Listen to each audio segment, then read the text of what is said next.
Welcome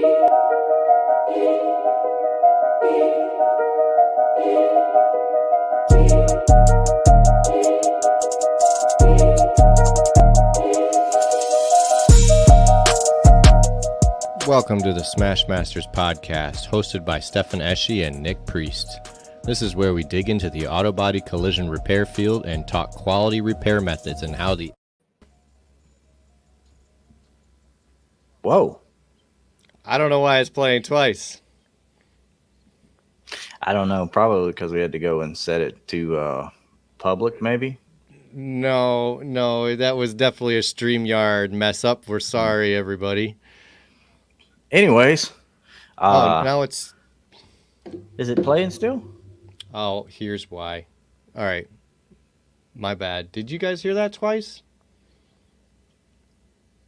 What's up, Alex? Alex is first up in here anyway. Did you hear that intro twice, or is it just my computer messing up? I didn't hear it twice. All right. So my computer was playing it twice. I apologize. We, for the first time ever, we're live on Instagram. So it was playing the Instagram audio in my head, in my headphones. Totally sorry. What's up, everybody? So like that just what's up? Totally messed me up. Cass is in here. Yeah. Good to see you. What's going on? Good afternoon, everyone. It's all good. It's all good. We're here now. It wouldn't be a Smash Masters episode without technical difficulties, like I always say. You always got some. But anyway, we got some of this good old coffee to calm things down a bit. So, yeah. Mine's water. I don't need any more caffeine today. Yeah. All right. But, it should be a good show tonight. We got some good stuff to talk about, I think. I think the guys in the comments will agree, especially if we have new people in here or if we have the seasoned guys that come in. And appreciate it. Yeah, appreciate that. Yeah, come in and talk about their first shot at a body shop. So good to see you, Tyler. Yes, sir, Tyler. Welcome in here. 29 from my TikTok. Mm-hmm. Appreciate you making the hop over on the platforms. It's actually really tough to get people to do that for some reason, but it is. People have their platform they like to watch and they don't like to go elsewhere. I am working on getting us on TikTok Live, but unfortunately we're going to have to get 1,000 people to like the Smash Masters videos TikTok in order for that to So the sooner you guys can get those 1,000 set up, the faster we can get on there and go live from there. On TikTok, yep, on TikTok. That'll be interesting. I think we'll get a lot. I mean, we already do where we are now, so just adding that into there, that should be interesting. Yeah. That'll be fun. Just make sure my is set to public, and it is. So we were talking about advice for new body techs tonight. And I mean, I figure we start at the beginning. You know, we get the person who gets. I get lots of questions on my social medias, and the earliest decision-making point question I get is, you know, would I make a good tech? Like, I don't have the patience to be a body tech, I think. And what do you think? Could I be good at body work? And I'll tell you, I'm the least patient person out of it. Do you have to go to school for it? Can you work your way up? Stay away from paint department. So some people enjoy the paint department. So, I mean, what do you think? What are qualities that make up a good technician? Like, before they've done anything on cars, they know nothing about cars. What should they have? I think attention to detail is important. Attention to detail, a mindset of how something works, how you break something down, or can see the way something is built just by looking at it. You know, you can see basic structures and you can tell how they're shaped together. And I think that's kind of how you would naturally be able to do something like with a car or with in, like he said, in paint or anything like that. You have to have steps and be able to take it from step to step, and want to know how things work. I feel like. Okay, no, I get that. I mean, I had the thirst for knowledge. I always wondered how Yeah, everything worked growing up and everything. Perseverance, tools, reliable transportation. That's yeah, any job. But yes, yeah. that is important. Um, so I mean, the only thing I'd say, yeah, I guess you should come in having some tools. If you find a decent place, you might not really need tools to start out with. You might get guys that are allowing you to use their stuff, Hmm. and then you find by what you're borrowing what you need to buy. So it's Yeah, understanding it's a never-ending process. Attention to detail, yeah. blending and matchmaking. Real artists. There's artistry in doing metal work.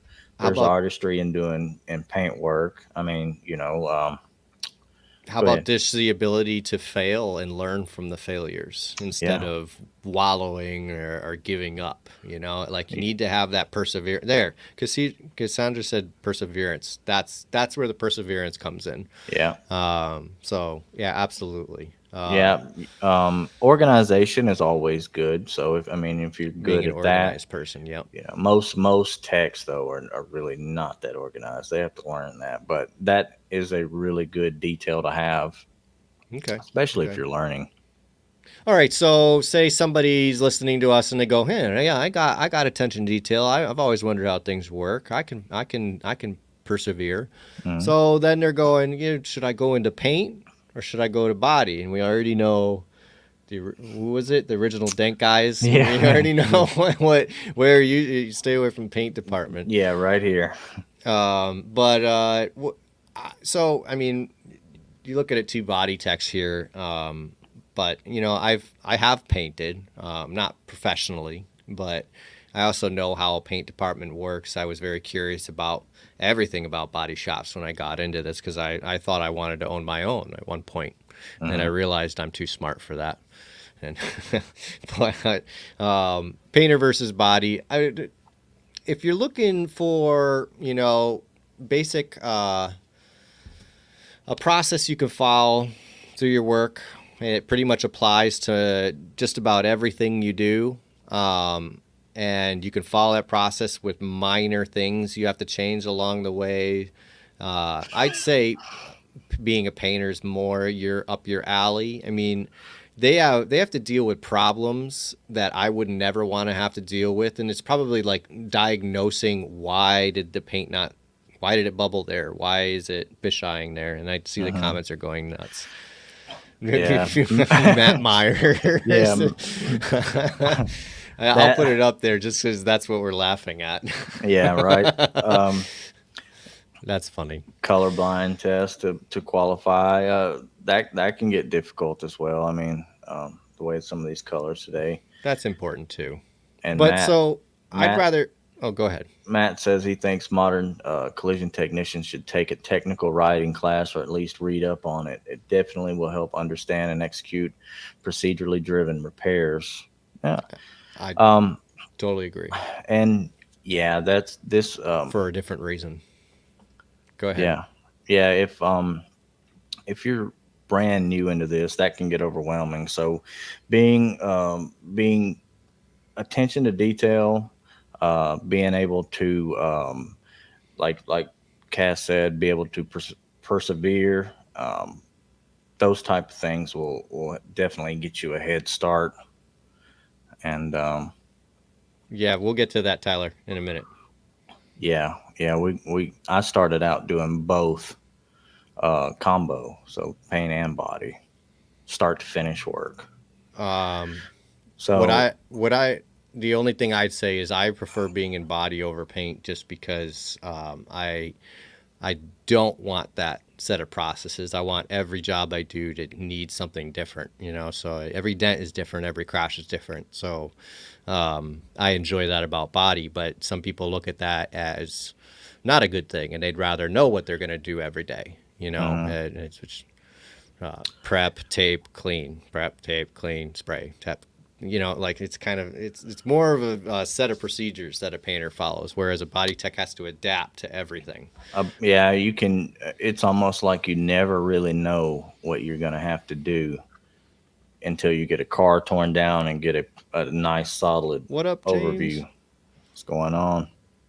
Nick, good to see you. Yeah, I love the puzzle side to repairs. Yeah, so that's me. That's me. Yeah. I love the challenge. And what's cool is actually in the job that I'm in now, the body shop. I've pretty much been doing just repairs. My team has a couple of guys that are really good at reassemblies, and we have a whole repair planning department that tears it down for me. So I get the car torn down, ready to repair. I repair it, send it to paint. Repair it, send it to paint. It's been a lot of fun. Yeah, that's new, but they just say you're coming into a shop and you need to be able to do a car from tear down to set to paint. I mean, like tool choices could be different. I mean, depends on what you're doing and where you're going to a shop, depending on what kind of tools you would really need, I think. Sure, absolutely. I mean, yeah, if you're in a repair department, you need a whole different kind of set of tools than if you're doing a repair that I'm doing. Welcome in, Vincent. Yeah, managing expectations and educating clients is just as important as doing quality work. I agree with that, especially doing the business side of, selling PDR jobs to people. I would 100% agree with that. I do agree. Although I will say I really haven't had to do any of that in my bodywork career because there's always been office staff to do that for me. So I definitely want to make sure that the youngins that are watching this either now or in the future on the YouTube recording know that in general you're not really dealing with customers no, you're not, but you are dealing with managers, and some managers' expectations are almost just like customers. Yes, absolutely. Whether painting or body, don't be afraid to ask questions. It's better to ask and do it right than mess it up and have to try and fix it and cause everyone extra work. That's a great point. I have it on my list for later in the process, but this absolutely needs to be made. Questions. If you're not 100% sure, actually, if you've never done that process in a body shop before, you're not 100% sure, even if you feel like you are. Yeah. Go into that body shop with an open mind to learn and realize you don't know anything because you haven't been doing it professionally, and ask questions. No one's going to laugh at you. And if they do, they're going to forget 2 minutes later. I mean, sometimes some body techs can kind of be off-putting. They mean well. If they're making fun of you, it's because they like you. When they leave you alone, that's when you got to worry. Yeah, that's a good point. And also, it doesn't help that each shop is a little bit different as far as a standard operating procedure, and we'll talk about that a little bit. But the MSOs, the big shops that are taking apprenticeships on and stuff, I mean, once you step down below that and get to some of the independent shops, it's really drawing straws on how they do their processes. So, yeah, and every shop's different. Every shop is going to be different. So that's why it's really better to ask questions right up front and, get familiar with those guys. No such thing as a stupid question. Absolutely. The people laughing at any questions, yeah, sure. I will say, I'm going to bring up the one time that I can remember that I got laughed at for a question. I mean, it was in teardown, and I took this clip apart, and I brought the clip taken apart to a coworker. I said, "How do I reuse these?" It was what was left of a plastic rivet.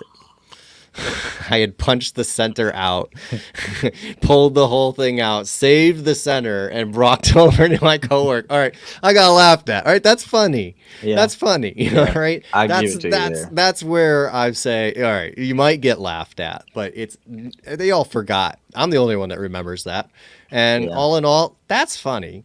I mean, it is. Yeah. See, yeah. Okay, that's a dumb question.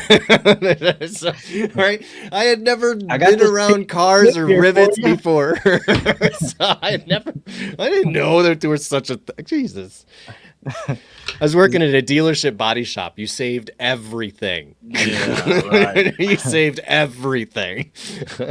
All right. So let me see. Tyler, he said smaller shops, they kind of want you to do it their way. Dealers don't really care. And I bring that point up because the next question down here, Jason X says, is it better to work at a smaller shop or a bigger shop? And really, that goes down to if you're brand new out of the market, you're probably not going to be able to get into an independent shop if you don't have some kind of experience. And it leaves you really with the bigger shops or whatever MSO you have near you with an apprenticeship program to kind of take you in and show you their process because there is no standard operating procedure. And independent shops usually don't want to hire brand new out of the box people because that's cutting into their time.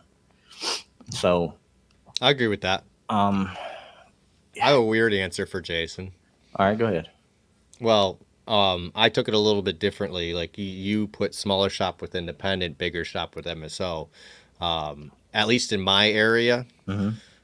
those don't correlate. So you can have small, throw a name out there, Calibers, Yeah. Vive Collision, and small shops, and then we have big shops that are independent. We Uh also huh. have big shops that are MSOs.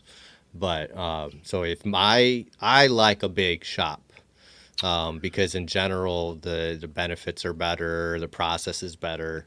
But I like an independent shop. Hmm. So that's where what is it better? I feel like it's more personal preference. Honestly, do you And like well, that working with gets a down to your bunch? area as well. What Right, area sure, you in? So yeah, your area is going to be totally different than my area. right. So my area, it Which is where it's up in the Tupelo, New Albany, Mississippi area. okay, So a lot of people could probably correlate or can identify with the smaller shop being the smaller independent guys who maybe have one or two shops. They're I'm not saying they're gigantic, huge shops, and they're not like just really small, but they're one or two shop owners, and they're just that's as big as they get. And you have either those guys or you have the Calibers or the Crash Champions. So you okay, have to find your way to one of those. And these smaller independent shops usually aren't uh, hiring apprenticeships. They're just not on a whole. I mean, right. not in my area. No, here, So. here either. No, we don't really get independent shops doing apprenticeships. Now, what I have seen is a good worker who's thirsty for work coming into the office of an independent shop saying, "Are you guys hiring?" And Yeah. no. It's like, well, give me your resume. To fill out this application, and then they call and yeah, we could fit you in. We weren't hiring, but you seem eager. See You what you're know, doing. well, yeah, get in here and show us what you got. Even if you don't Hmm. know anything, we'll put you with this guy. He's got tools. See what you do. That's why I tell everybody. They say, "How do I get started in this trade?" I say, "Go apply, even if they're not hiring. Just go apply. Always, Just always. and you never know. I mean, that's actually my very, very first body shop job was a little mom and pop shop. And I walked in and said, "Are you applying? Are you hiring?" He goes, "No." But then they called me back and hired me, just like I just said. Hmm. And it was a tiny little mom and pop they did hot rods and old school ways, no frame machine, no paint booth, but grandfather did Hmm. EPA, like whatever. And it was a real learning experience.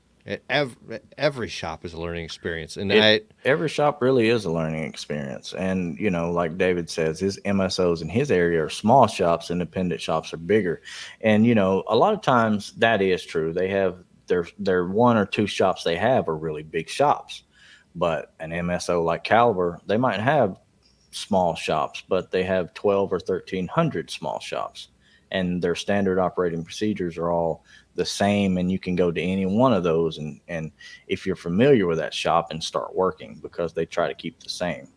yep, As absolutely.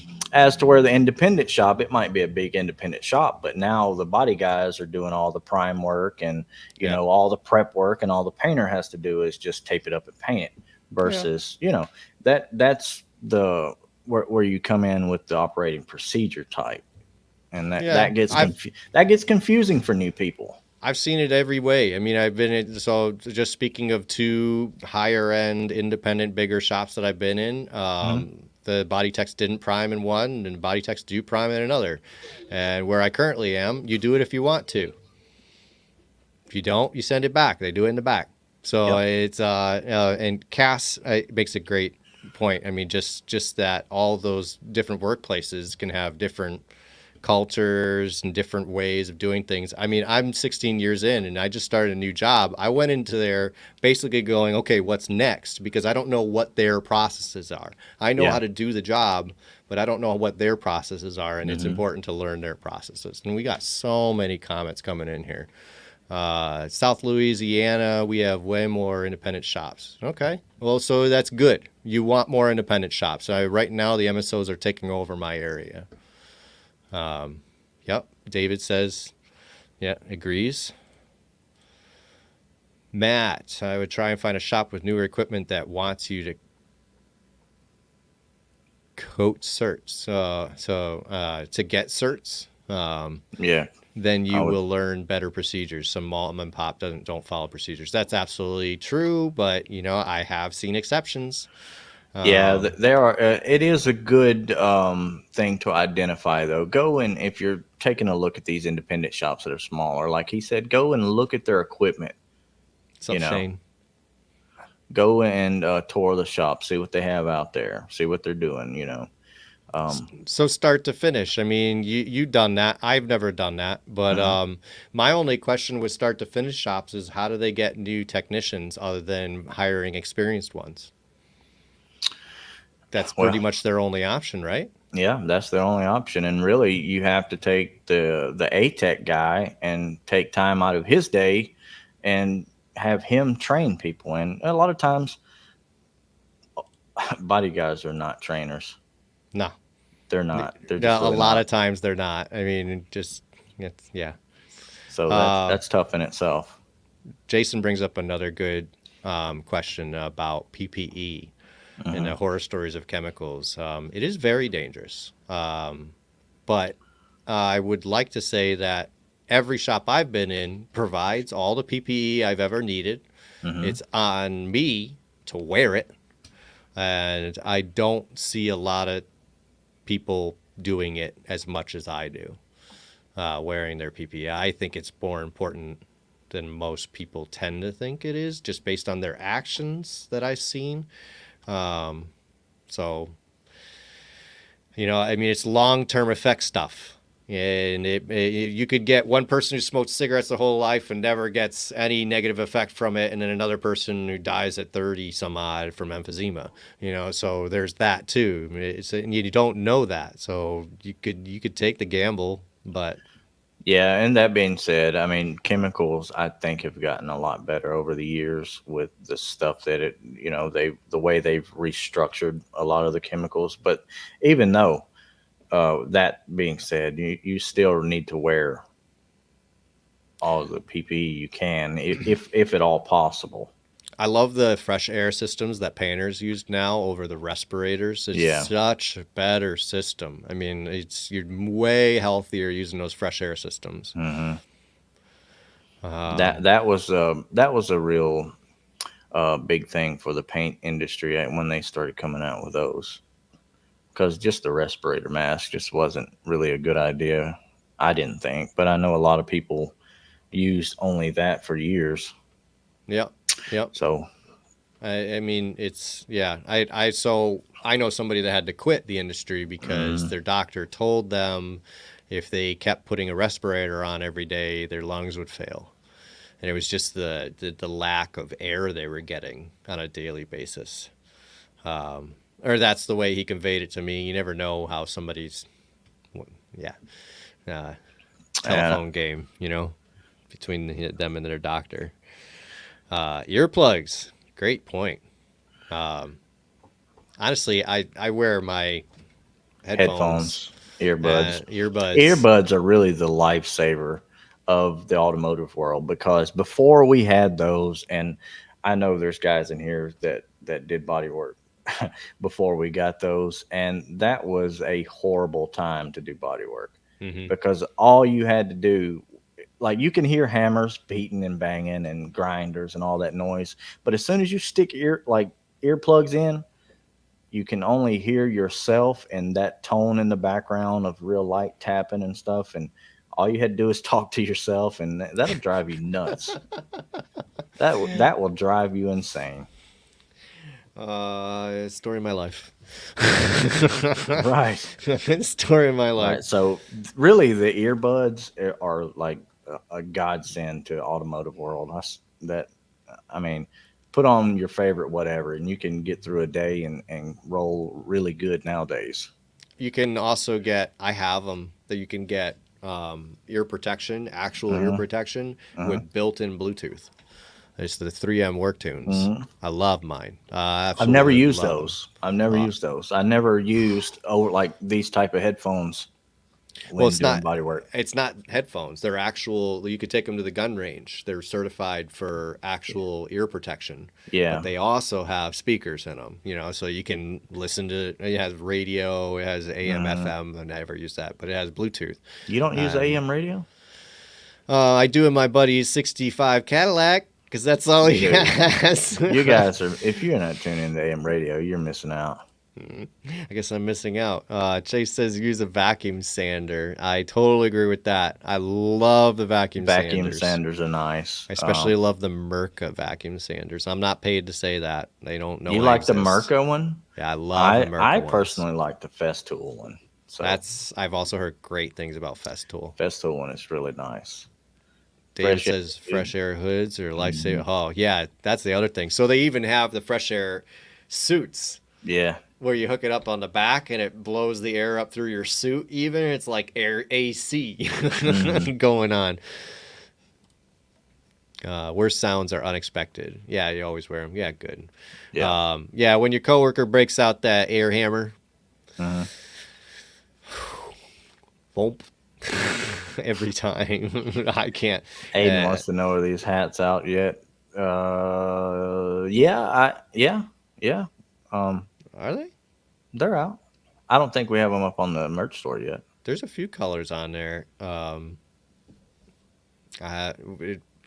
I would pay attention to our merch store pretty soon. I was gonna set up a lot more options on there. Mm-hmm.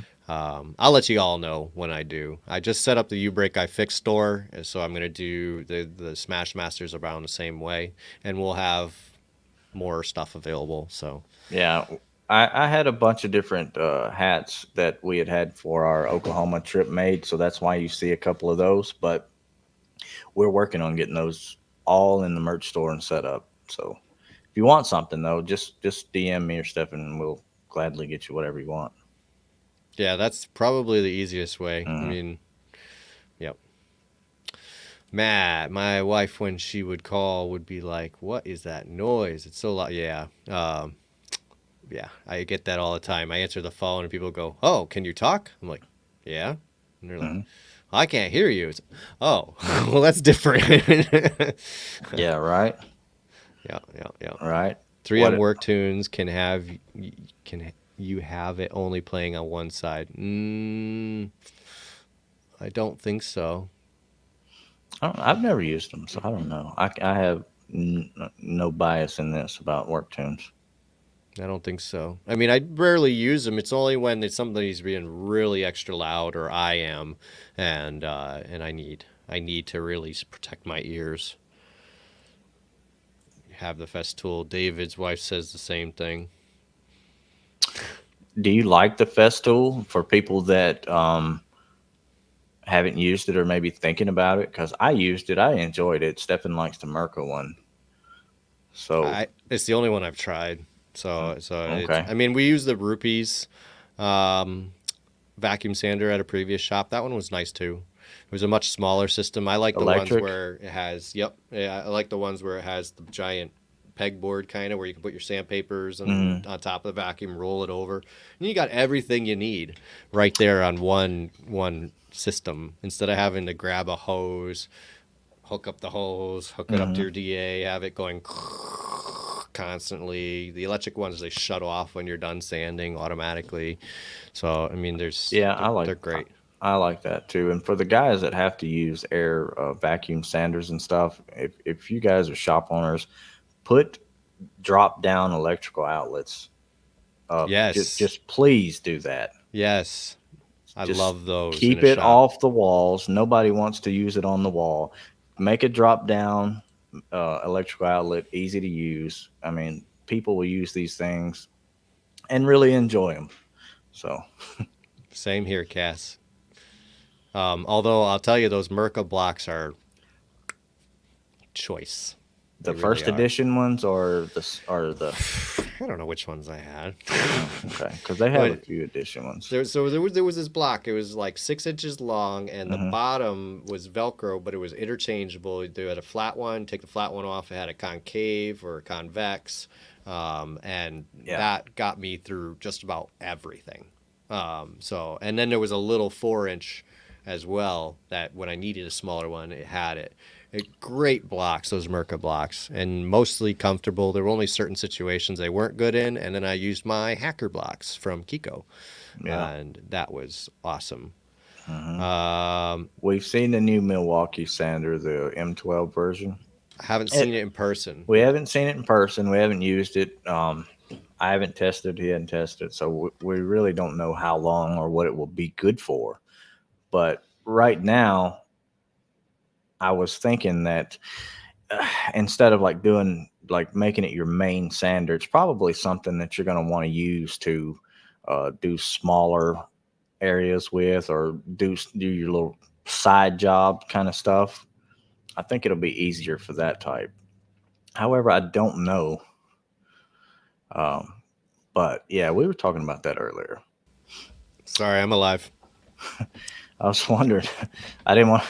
I didn't want to look up over here at my camera and be like, "Oh well, there's no more Stefan." We got R.I.P. R.I.P. Stefan. Well, you uh, just continue the show. You got another yeah, half hour to go. right. I'm going to get back, not to cut you off, but I want David, was it David? Harbor Freight Matt. Tool. Well, yeah, but Matt Oh, came okay. in with the don't buy all your tools off the tool truck. Some things are worth it, but not everything. Hmm. I do agree. Yeah, I didn't even see that comment. Yes, that is exactly. Sometimes the more expensive ones are the ones you want to get off the tool truck. Excuse me, for a few reasons, though. Just give Nick a second. He's having camera issues. But the DA, my Snap-on DA, has been a workhorse. I mean, yes, it's $370, or it was. I don't know what it is now, but that was one time buy. Whereas the Craftsman DA I had before it crapped out after a year and a half. So really, I should have gone to the tool truck first on that one. Things like socket sets, it all depends. If it's just a regular 6 point or something, you can definitely get away with like a Harbor Freight. But my torque set from Blue Point, I've replaced more of those than anything for free, because of the lifetime warranty. So, I mean, it's hard to just set a line on what things should be on the tool truck and what things shouldn't. That's something where you should be asking somebody who's been in the industry for a while. Send me a message. I'll give you my best advice on that kind of stuff. My Snap-on Crud Thug, worth every penny, and it's still going strong. So it's no problems there. And David's, yeah, Harbor Freight Northern Tool is your friend. I do agree. They sell some good stuff. But when the first one craps out, maybe you want to head to that tool truck. It's like I said, my Craftsman DA. After a year and a half. I Really think he nice. did that to my camera. Nice You, thing. you guys seen him? He cut my camera off. Yeah, yeah. I reached over. Hmm. Which way is it? That way. Yeah, you see him. He was over there. He coughed and reached and grabbed my camera and cut it off. This Yeah, guy. that's This all guy. right. I wanted the attention. Yeah. Well. Yeah. Now I'm over here hitting on and off, on and off. The Yeah. Festool replaced his prep cart. It did mine also. That was the one thing I really enjoyed about that cart.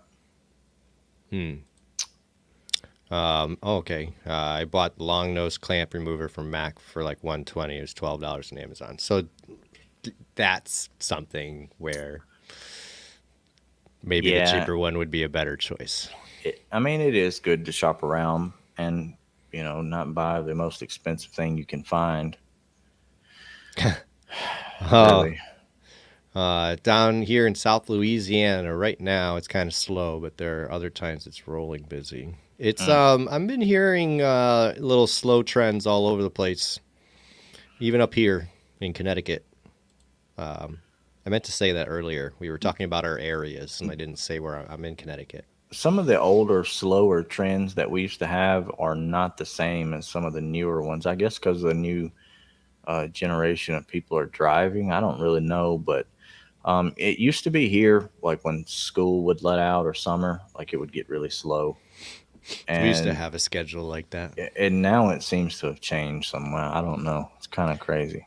I feel like, I mean, it used to be storms would bring in more work. Mm, Now they don't, but mm, we get a constant barrage of work based on people just talking with their cell phones or driving with their cell phones and mm. texting and getting into accidents year round. I mean, that basically gave us a lot of work Yeah, any time of year. The only time I see slow times is like right before Christmas, or the holidays. Christmas And or going back to school, getting every all the kids set yeah, up and stuff. So yeah, or tax tax time. time. So like those are the slow periods now, and usually we're able to schedule enough ahead that we have work Kind of during those bypass all that. times. Hmm. Yeah. So, Cass never regretted buying another light. I did every time. I always regret it because I left them stuck to the freaking car and it would Hmm. leave with it in the door or in the fender well. And I swore off magnet lights. I don't buy them anymore. I've left one under a vehicle on a rear end, and I have left one inside of a door panel. I've lost countless Hmm. magnet snap-on lights. Yep, I've definitely done that. 2 years. That's a bit often. You're gonna run out of shops at some point, and you're gonna make a name for yourself that you hop around. Um, when you start in a workplace, and it's not your first one. I mean, if it's your first one, you're begging for work. You might accept something that's kind of below what you wanted. Hmm. Past that, don't accept a job somewhere where you're not planning to be for 3 to 5 years, and three being a minimum. And don't do 3 years every time. Like your resume should show some longevity to it. Otherwise, you're gonna have a hard time getting a job, and I'm sure that's not fun. That is a possibility, I'm not especially if you have limited amounts of areas you can go and get work in right. your area. I mean, there's a lot near me, but I still wouldn't do that. Yeah. Always need another light. Always, yeah. I do have one surviving snap-on magnetic light. It's high vis yellow, Hmm. so I can see it better. Yeah, I had a few old lights, but I don't anymore. We were slow for a month or so, then it picked up after school let out. Yep, see, that's the kind of thing I'm talking about. Um, let's keep going down the Yep, comments. it I mean, happens. let's.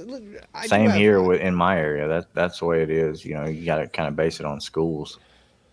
We did start that. I have some other random advice I wrote down. So you're in the shop and you get hired, and say you're a painter or body tech. Hmm.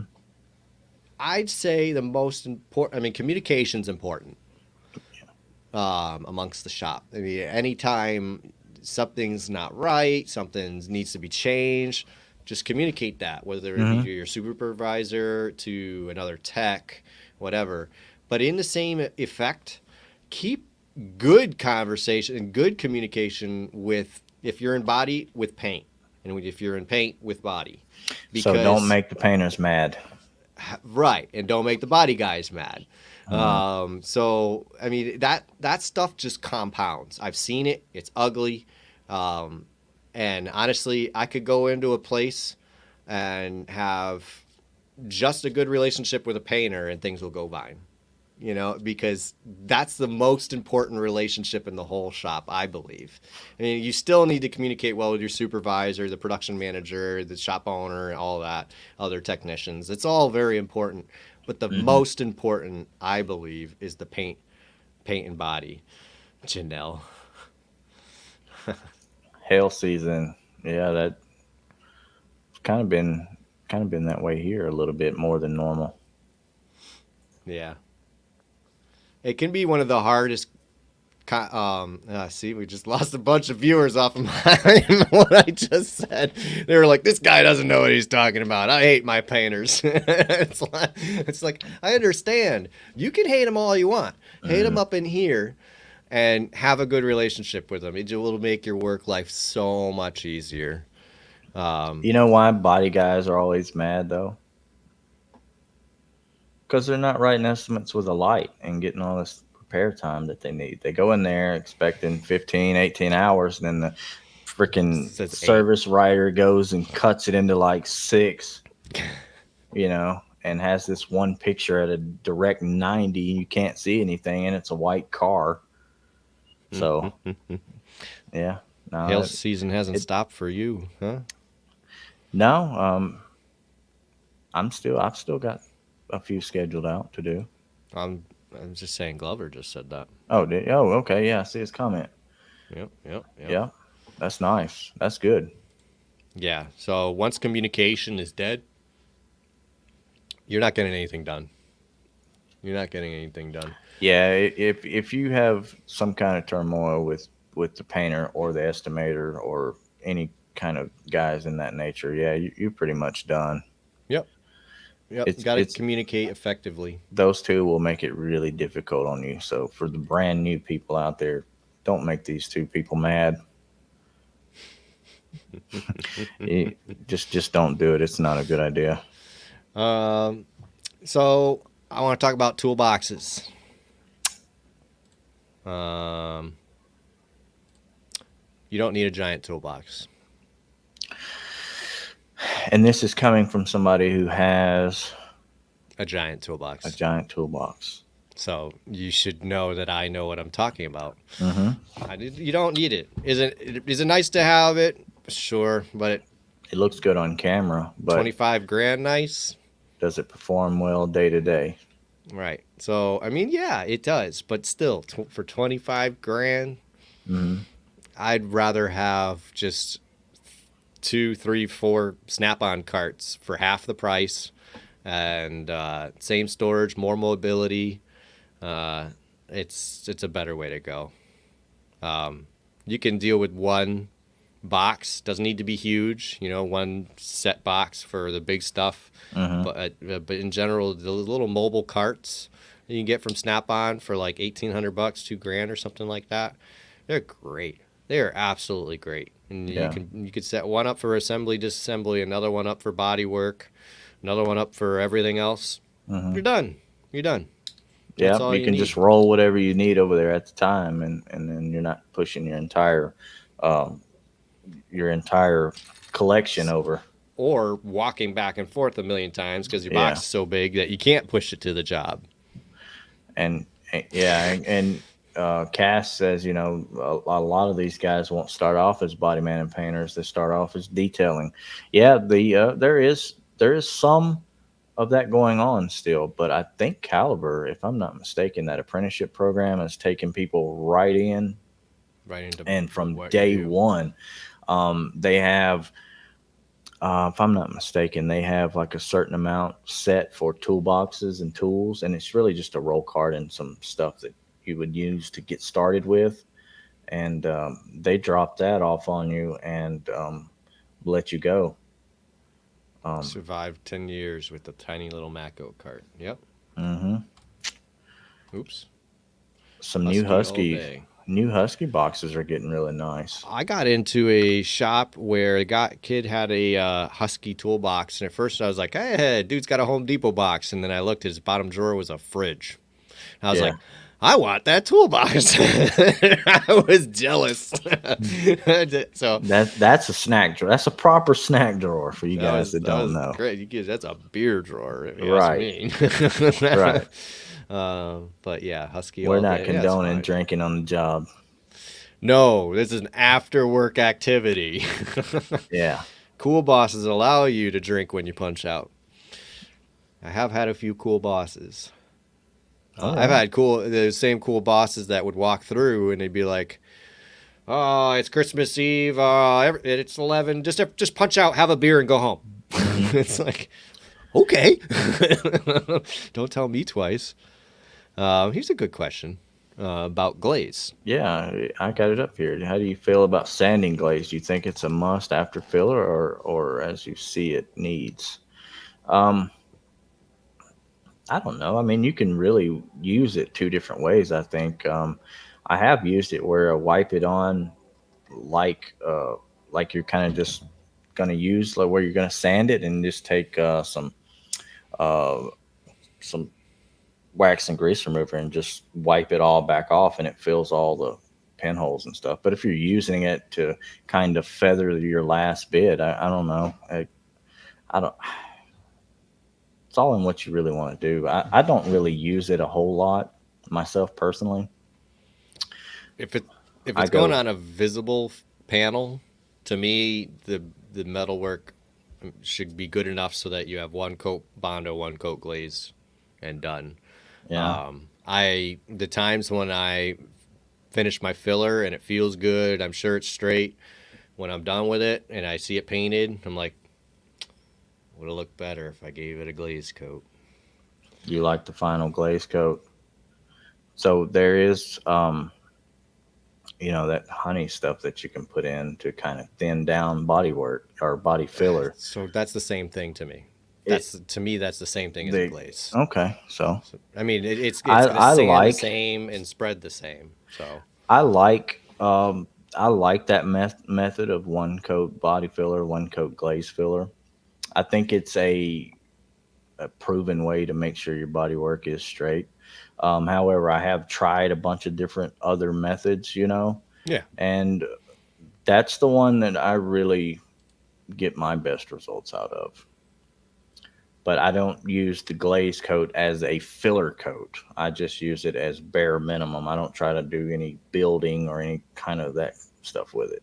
no, it's not meant for that. Yeah.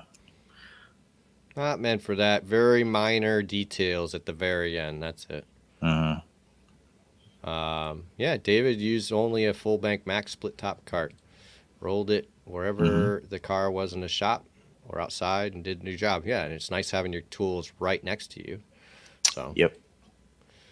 ooh, I thought about getting another cart just for my GPR tools. I really did. I came like that freaking close. It would Um, probably work really well. It would. Actually, there was somebody at our Kiko training. He had taken one of the snap-on drawers and put the foam from the L2E. So Hmm. all the Kiko tabs were in that drawer. He just opened that drawer and they were all in there in the foam set up. I was like, ooh, that's nice. Close the drawer, keep them dust free. Yeah. Get chills thinking about it. I like that. I like that you have a cart that has drawers to close up all your tabs and stuff. Full bar at the front. Yeah, yeah. One of my I feel like you shops, need one. all the freezers were full of alcohol. Hmm. That's your method also. Oh, okay. Good, good, good. I mean, we're like-minded then. Yeah, that to me is the best method. I've tried the few of the other ones, and I Not don't sure know. how legal it was. Oh boy. That's interesting. I don't think polls are illegal though. To clarify, you never got on a poll. Well, as long as they weren't selling Yeah, right. alcohol, I mean, that's really all it is. It's you need to have a license for that. So that's all right. There's plenty that goes on in body shops. If you notice and you watch like pop culture movies, Hmm. and they're gonna plan something bad, some crime group or something. They're gonna plan something. It zooms in on the body shop at night, and they're in Yeah. the body shop planning this shit. If you pay attention in movies, it's a common trend. So Where's the body shop? the body shop is where shit goes down, Mm, man. That's where always. shit goes It down. always is. And if you had a pole in a body shop, it better be a hell of a pole too, right? Because those guys, they're There going are to get gonna be on it some too. big guys. There are gonna be some big guys going Yeah. around. Yeah. Right. Yeah. Oh man. No. That's Painter, man. funny. Hard lines and primer. Yeah. Yeah, I catch my painter doing that. Hmm. Not my current one. I've seen painters do that to themselves. Hmm. Hmm. All right. Yeah, that's a chop shop. It could be. I mean, it's a chop shop. Other kind of shop, pole shop. Yeah.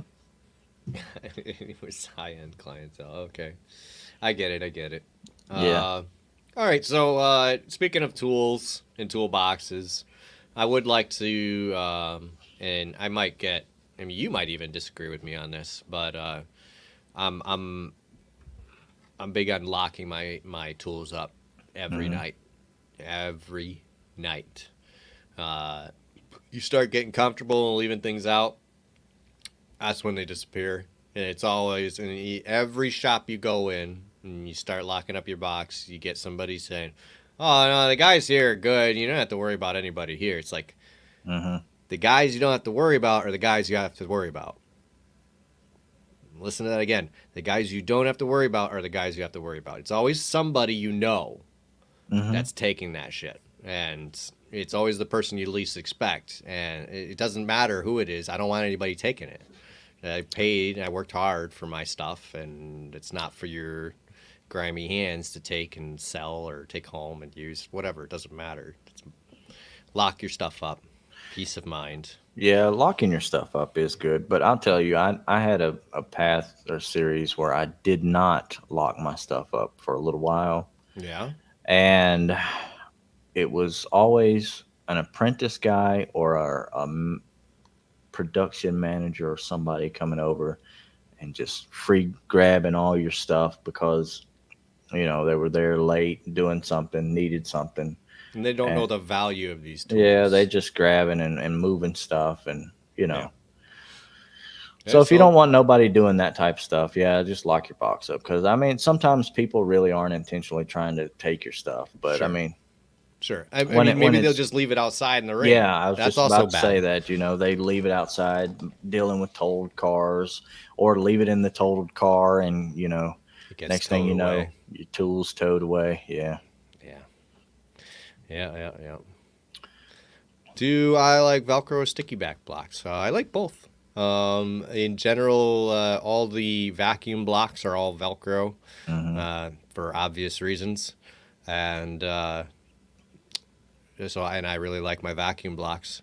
When I need something really straight, those Sticky. sticky back, because that Yeah, vacuum acts like an interference pad. Go ahead. yeah. In general, collision people have turned to Velcro just because they can get the holes in the vacuum sanders and all that. But if you're doing something like restoration, you're going to see more sticky back paper, um, bigger, straighter blocks. Because I mean, people have restoration guys don't want to use Durablock. So Darren, that's the guy with the Kiko set up in his Snap-on cart. I was trying to figure it out. That's Darren. Yeah, yeah, yeah. That's who that mm, is. yeah, Yep, especially the vice grips. Yeah, watch your vice grips. Mark them all. Mark them in a certain way, so then somebody's using them, you'll know. I have marked all my tools, but I don't write my name on my stuff. No, mark them in a way that you know. Yeah, that only I know. And it's not like where I couldn't, if I ever wanted to get rid of my stuff, would it hurt the value of stuff? No, Right. but it's just like a little small tiny detail that I do to all of them that nobody would ever know except me. Yep. And That's I'm what you sure got to you do. guys have something similar that you guys like to do. I'm sure. Yes, sir. Uh, you're the only one at your shop that locks stuff up, Aiden. Yeah, I'm usually the only one. Hmm. Usually, I'm the only one. Sometimes it is difficult to say, well, I'm pick all this crap up and then put it back up and nice and neat and lock it because I'm just going to be here in the morning. But still, make a good habit of picking your stuff up at the end of the day, because and that defines a good stopping point too. I mean, make sure you're stopping at a point to where you don't need some of these tools and you can start back fresh in the morning with something else. Hmm. It's always like, don't leave half of a rear body panel ground down. Go ahead and get the whole thing done and get it off. So you can put those tools away. That's just me. I I don't like to leave jobs undone or stopping points unfinished like that. I like to go ahead and get the whole thing done and out of the way. Where's the benefit? Um, well, like I said, you're starting fresh. Okay. You know, you're not starting halfway through the job that you were doing. See, I have no issue with that. Yeah.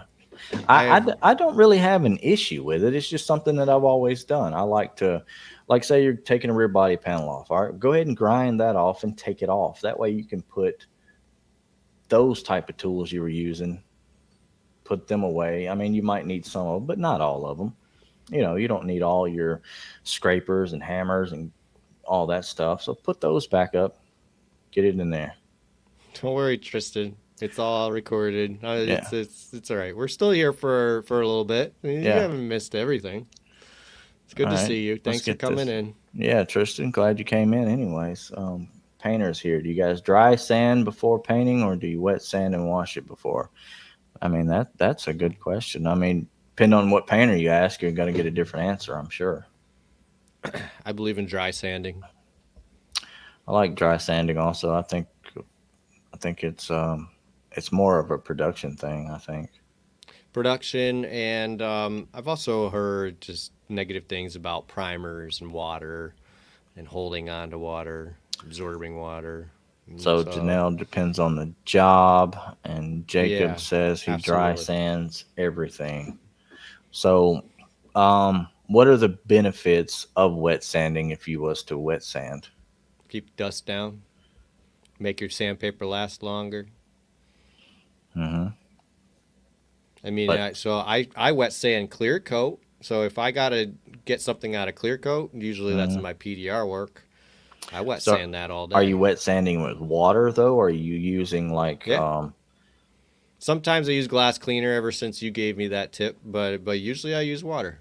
I mean, I'm not wet sanding, entire car, so I'm No, using glass cleaner all day. sure it works. It Um, actually works pretty well.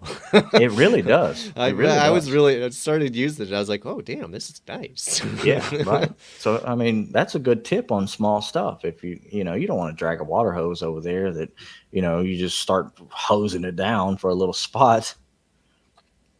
Yeah. No, That's- absolutely. It's if you're just doing one nib, you don't want to do that. Oh, uh, well, yeah, we'll do that, and then we have some questions up ahead. I saw some other questions. Don't think we didn't see them. Yep. Love my job, but I've noticed I've been put on a lot of mechanical work here recently, but I don't know how to explain to my employers to not sound unappreciative. Well, if I remember correctly, you're kind of in a new place. You Mm, haven't been there long. Um, I would say so. You got to put in your time doing things like that, um, yep. and take luck is when opportunity when somebody grabs an opportunity. It's not just all luck. So if you're looking to get lucky to move up, pay attention to when there's opportunity. Maybe somebody puts in their 2 weeks notice in a department you want to get into. Uh, Hmm. get into that office and be like, hey, I'd love to take that bay. Like just be the squeaky wheel that needs grease. Yeah. Even if you don't feel like you're getting appreciated or feeling like it's worth it. I mean, the more knowledge you gain, the better off you're going to be at the end anyway. So, I mean, Yeah. it may not show gains right now, but it's going to eventually. And I mean, you can start the conversation with, I really appreciate everything I'm learning with what I'm doing here. I really do, the mechanical side and the alignment and everything. But I really want to be a body tech. Just start the sentence with, I appreciate what I'm doing. You're trying not to sound unappreciative. Hmm. Start it out saying, I really do appreciate the job. I appreciate working here. I love it. My goals are to move into a different department though, so please keep me in mind when an opportunity arises. Yeah, um, you can say that, and you can also be like, while I'm doing alignment work or whatever it is, mechanical work or whatever, um, focus on how you can be better at that. So when this does come back around, you won't have a learning curve. You could just go right back to it and then move right back out of it. And knowledge is going to give you power at the end of the day. You're not going to be losing anything Yeah. Learn that long term. mechanical. Learn that Yeah. mechanical, Tristan. Do your time with mechanical. I did Uh, years before I did actual body work. Years. So, do your time. Learn that mechanical, but just let them know that you appreciate what you got, but you're looking to move to that, mm, and it sounds like it's might be a little bit of a revolving door. So just do your time, stick with it, and hopefully you can really make that point well known. And if too much time goes by, maybe you want to look somewhere else. But it says you've only been there a month, so like yeah, not long at all. I mean, give it time. all these guys in here have put in years of time doing things. So, Yeah. and effort and learning. I mean, it's not just a 1 month or 2 month thing sometimes. Back to wet sanding though. Yeah, let's get back up here. Janelle says she'll wet sand with a few drops of Dawn on jobs that need to be show car straight. Jacob says he eat dry sands even if he is cutting and buffing. Um, What Cass, happened? I'll get to your question privately later. Okay, the one you already put in there. Have either you guys tried linear blocks? I have not. I've heard nothing but great things about them though. I haven't tried linear blocks as well. Um, yeah. Sorry. I've heard great things. I really have. I've also heard good things about their paper. Or no, I heard that was bad. Yeah, I heard it was very bad paper. Linear Sorry. blocking paper? Yeah, Yeah, they put I've out just heard paper. about the blocks. I've never heard anything about the I heard paper. somebody tell me the paper was horrible. So I take it or leave it. I don't take everybody's opinion as fact, Hmm. but just saying what I heard. The only Yeah. thing you like Oh, to oh, sorry. go Did you ahead. already show that? No, I did not. The only thing I like to wet sand is like a one panel, not multiple panels, keeps the dust down in this little area. Okay, that's Yeah. cool. Yeah, that's normally what wet sanding is going to do. I mean, but again, Okay. it's kind of personal preference, I think. Show car finish. I get that. Hmm. Matt, I hated mechanical stuff mainly in the body shop because I didn't know anything about it and was afraid to mess the car up. Yeah, there's a few body guys out there that are like that. I really didn't like doing mechanical. I don't like doing it. I can do it. I just I don't know. I've done it when I Oh, was younger, but I tried to stay away from it. oh, He's been doing alignments for a year. Okay. yeah, you got to be a squeaky wheel, dude. Yeah, if you're good and efficient at alignments, you can knock those out and you don't have any problems. Yeah, it's probably time to let some people know. You got to be a squeaky wheel. And I don't ever, I have a hard time telling people this, but if the time's right to move on, the time's right to move on. It's something you got to decide for yourself. I can't tell you. Hmm. Um, yeah. Yep. You Good can luck, Tristan. you can you can know. I mean, this guy right here, Jacob, he was a painter for a number of years, and he found it was time to go on and started his own business. So he's killing it with that. So that's really cool. I'm not saying Doing what? he his own automotive paint and body shop. Oh, And I am not telling Tristan to go and start your own business, but there's there's other opportunities out there. If you find like you've hit a wall or a flat spot or whatever you like to call it, um, yeah, you got to let people know. You got to see what's available out there for you. Because doing alignments and suspension work is good, but I mean, you need to be properly compensated for your work. put it Man, back up. man. Sorry. So you've been a body tech for 3 years now. Shop has been very, very slow the last 4 months, like 1 to 2 cars per week between 4 techs and one painter. Any advice on what to do to stay busy in a shop when there's nothing going on? I start with sweeping my bay, then start moving things out of the corner, sweep under there. I mean, pretty much just clean that shop. There's always something to be cleaned, and then when there's not, I When there's not, this is the only answer. that's what I do. I go home. That's what Go I was gonna home. say. Go home. Go You have to home go and home. mow the lawn or something, Yeah. like, and search for another job. I don't know. You can ask this question. I'm not, I Is that am not, I don't like standing around. I do not like standing around. I'll say that in my interviews. I said, "Are you going to keep me busy?"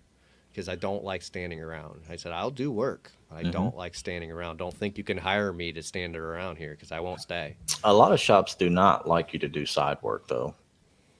They just really don't. Um, so Oh, that just depends on Insta crashed. no, it didn't. They only allow up to an hour. Oh, Oh, and all these comments you left on here didn't show up over here. they didn't. I should have left this open. I'm seeing your comments, Alex, over here as Mo Mm, Clamp. None of them showed up here. That's why we didn't click on them. I'm sorry. yeah, that's a new learning curve for us trying to get Instagram to Yeah, act. tonight's the first night on Instagram, and Instagram only goes an hour. That's Mm, Instagram's policy. Not okay. it's StreamYard is begging with them. That's our streaming service is begging with them to change that, and then Instagram doesn't. Meta, as a social media person, is a pain in the ass. It really is. Meta is so hard to deal with. Actually, they're all hard to deal with, but They all have their things that they want you to do or don't do or can and can't do. So so I'm sorry about that. No, I will keep that Instagram going for at least our first hour. I mean, usually we only do about an hour anyway. yeah. We're wrapping this up, but hmm I'll keep that going, and I'll keep the comments open from now on, so I can at least I didn't even think about keeping the comments opening for for your Instagram. Yeah, Facebook. Or yeah, but anyway, hey, yeah, cleaning is what I do when it's not busy. Yep, I mean that's what I do. There's usually a lot to clean and straighten up, especially if not everybody in your shop does. So you just go into their bay, start cleaning their bay. It's something to do. Get over it. It's, yes, you're cleaning up somebody else's mess, but hey, it's something to do. And then they end up appreciative, and then you have a friend. So yeah. it's He says he gets paid hourly, but always feels bad to just stand there and get paid. Well, that's where the cleaning and doing that stuff comes up. But at the other end of that, if you've had to stay late and do stuff or on holidays or whatever you have, whatever the case may be, and sometimes you might not have gotten paid to do those. I mean, that's where some of this downtime getting paid kind of pays for itself, I sure, would say. sure. Well, you shouldn't feel bad. No, don't feel bad for that. And if side issues is, if that's not an issue, it's really just you kind of just set it up and for bring the jobs in, and if you need to pay the painter to get the stuff done, or throw some guys little cash for doing some work if they're going to help you out. If the shop doesn't mind, I mean, some shops want you to pay them to use their saws and stuff. Really? Yeah. hmm Just hang out and watch TikTok. There you go. Go to You Break I Fix and check out the videos over there. Or Collision Tech Nick. Or Smash Masters videos. We're on there now too.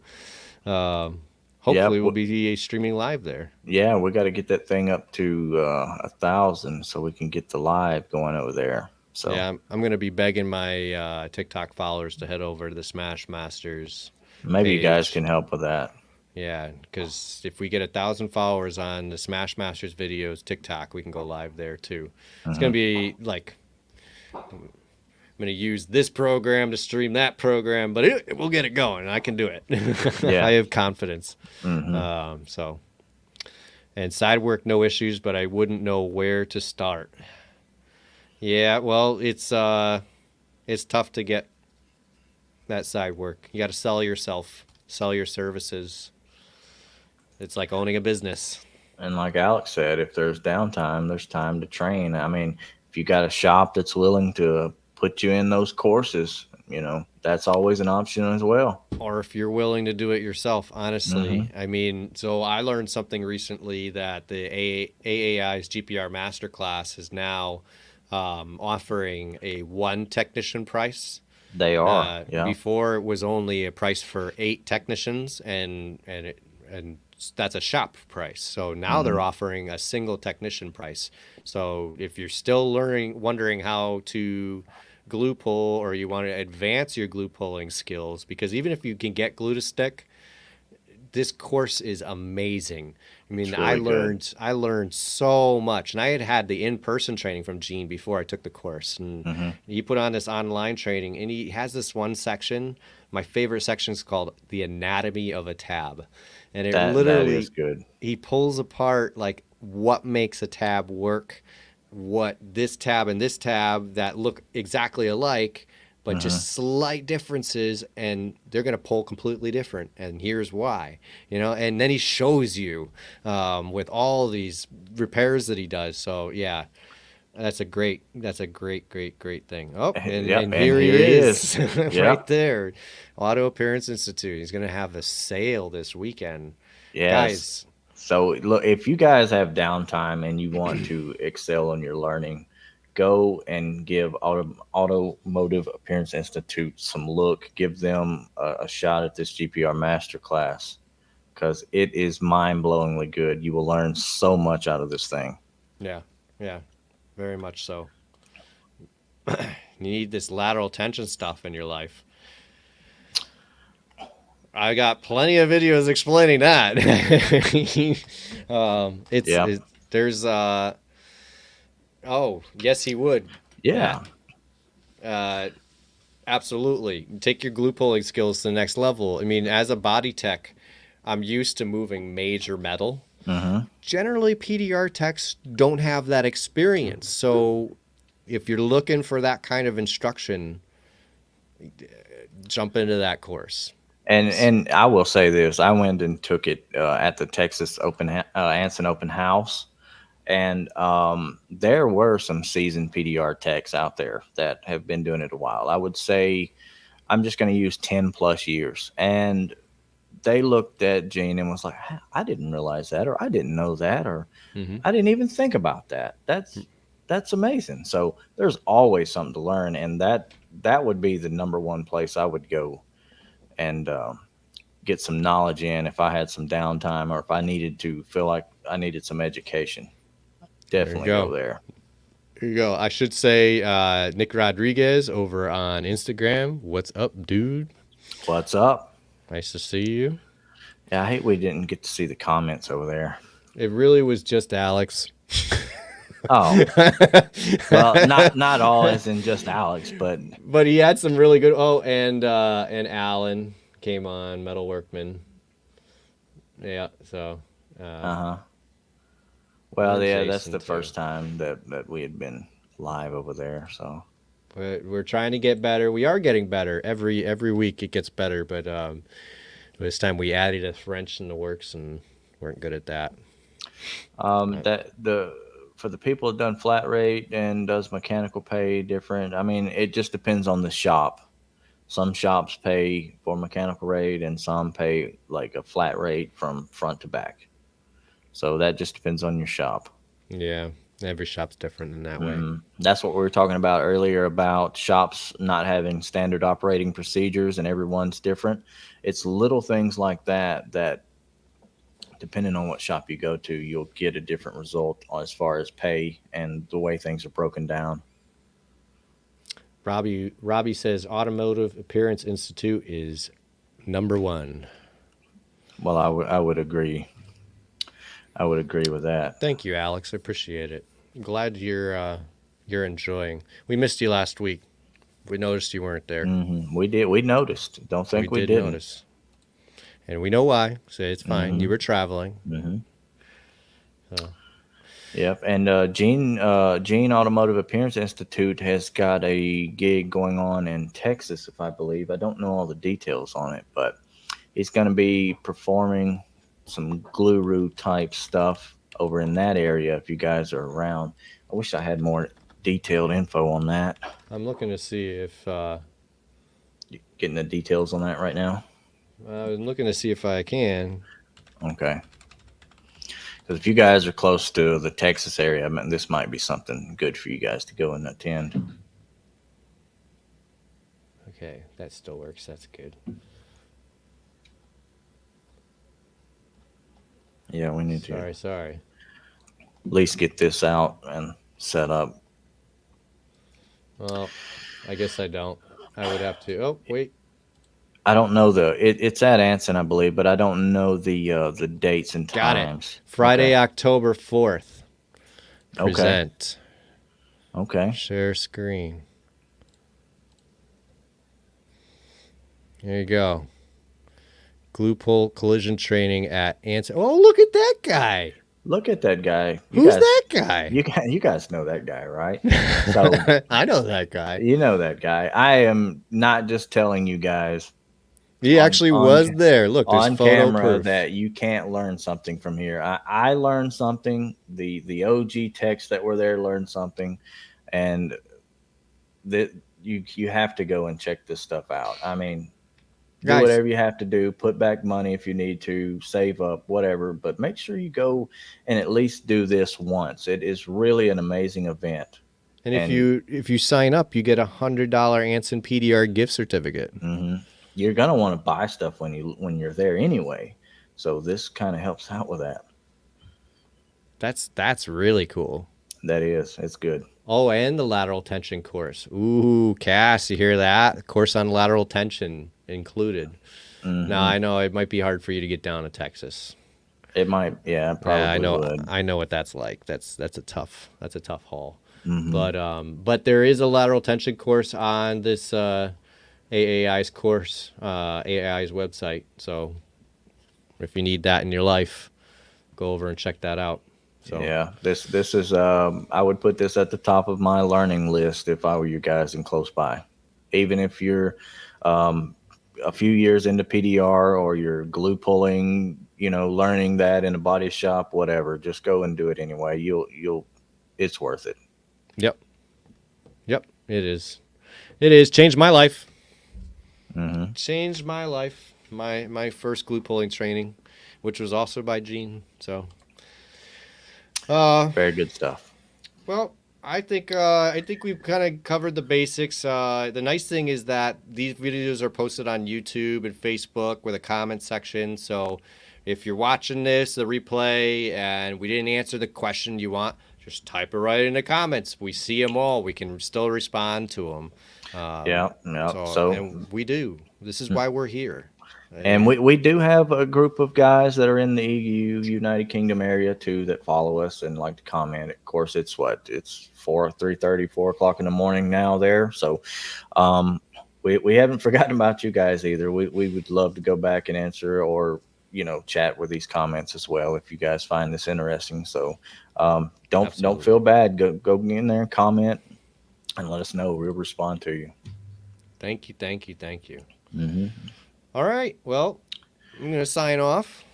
I appreciate all you guys coming in and hanging out and talking with us and absolutely having some fun. Yeah. We enjoy it. We love it.